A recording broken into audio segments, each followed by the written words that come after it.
और पूजा पाठ ही पर्याप्त नहीं, उनका उचित फल तो तभी प्राप्त होगा यदि उनके साथ सभी 16 संस्कारों का भी पालन होगा।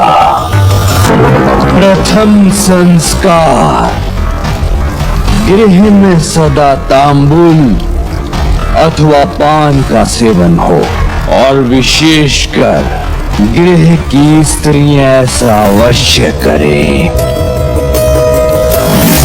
क्योंकि तांबूल के प्रयोग से गृह में सदा श्री और सौभाग्य का वास होता है।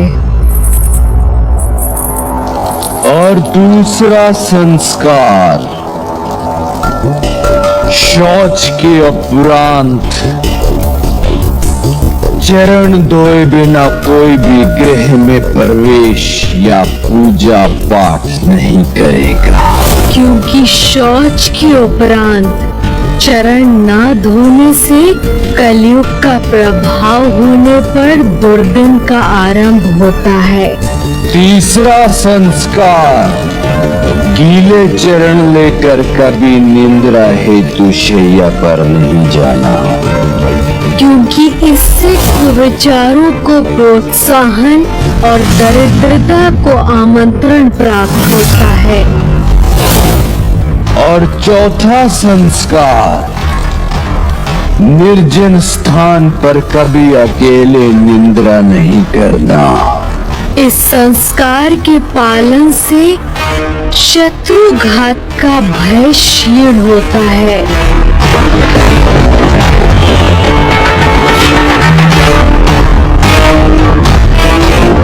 और पांचवा संस्कार, गृह में सेवक, प्रहरी अथवा छात्र को आवश्यकता से अधिक निंद्रा लेने की छूट नहीं होती, क्योंकि प्रहरी और सेवक निद्रा में रत रहेंगे तो गृह की सुरक्षा क्षीण होगी, कार्य पूर्ण नहीं होंगे। और छात्र अधिक समय निद्रा का सेवन करेंगे तो विद्या अर्जित नहीं कर सकेंगे।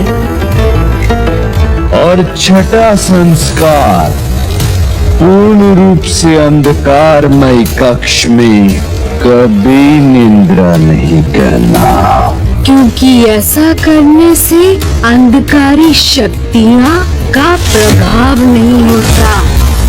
और सातवां संस्कार, कभी भी शमशान भूमि में निंद्रा नहीं करना, क्योंकि शमशान में निद्रा करने से व्यक्ति स्वयं को नकारात्मक ऊर्जाओं से प्रभावित होने का अवसर प्रदान करता है।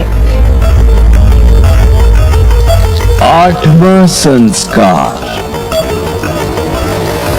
अपनी शैया पर कभी भोजन नहीं करना, क्योंकि ऐसा करने से अस्वस्थता एवं मृत्यु का योग बनता है।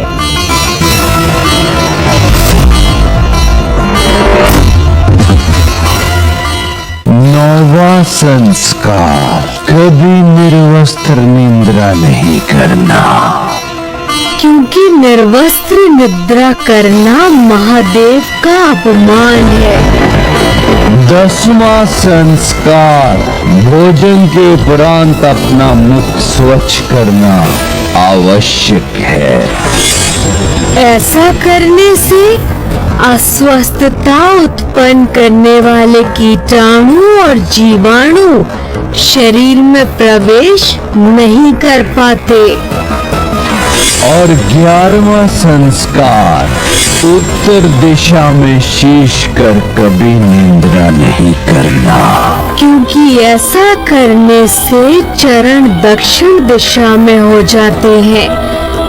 जो दक्षिण में वास करने वाले हमारे पूर्वजों एवं काल भैरव जी का अपमान है, जिनके कोप का परिणाम मृत्यु नहीं हुआ तो मानसिक संतुलन होना तो अवश्य होता है। और 12वां संस्कार, अपना शीश कभी भी पश्चिम दिशा में रखकर निद्रा नहीं करना।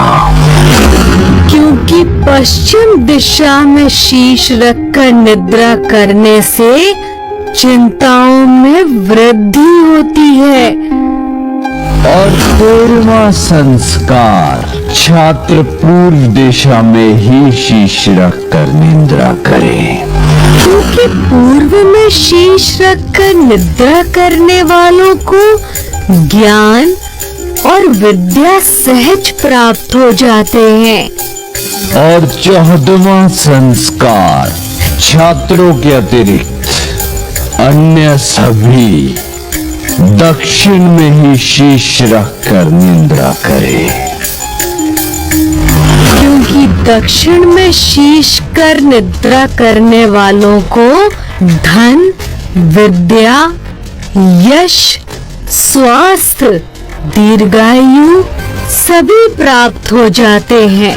15वां संस्कार, निद्रा करते समय कम से कम 1 प्रहर सर्वप्रथम दाहिनी ओर मुख कर निद्रा अवश्य करें। क्योंकि ऐसा करने से गहरी निद्रा का सुख प्राप्त होता है और गहरी निद्रा प्राप्त करने वाला सदा सुखी रहता है। और अब 16वां संस्कार, सभी को ही ब्रह्म मुहूर्त में ही जागृत होना होगा। क्योंकि ब्रह्म मुहूर्त में प्राण वायु का प्रवाह होता है, इसीलिए ब्रह्म मुहूर्त में जागृत होने से व्यक्ति निरोगी और दीर्घायु बनता है। ये सभी 16 संस्कार, यज्ञ और वेद पाठ हमें प्रतिदिन पूर्ण करने होंगे।